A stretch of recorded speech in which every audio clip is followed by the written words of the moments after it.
Teacher পড়াইতে যায় মেয়েকে, এই পড় পড় পড় পড়, কি যে পড়ে ওই জানে, সে টিচার ফেসবুক চালায়। কথাটা ঠিক কিনা?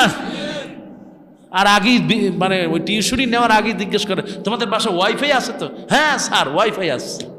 মাশাআল্লাহ। শিক্ষক টেবিলের উপরে পা উঠায়, এই দরজা লাগাও। যখন চা নিতে এসে দরজা টাক দেয়, এই খোলো খোলো, তখন মোবাইলটা পড় পড় পড়। না, আপনার মেয়ে মাশাআল্লাহ ভালো পড়ে। কি যে ভালো পড়ে, পরীক্ষায় দেখা গেলো 6টায় ফেল। মাস্টার দর কি পড়াও? না, আপনার মেয়ের দিয়ে কিচ্ছু হবে না, সে তো সারাদিন মোবাইল ফেসবুক চালে, খবর নেই। কি কতক্ষণ ঠিক কি না? মোবাইল এখন জীবনের একটা সাথী হয়ে গেছে। আল্লাহ জানে কবরেও হয়তো মোবাইল সাথী হবে। আর কবরে যাদের মোবাইল সাথী হবে, জান্নাতে যাওয়া লাগবে। আল্লাহ আমাদের সবাইকে এই মোবাইল নামক অভিশাপ থেকে সবাইকে হেফাজত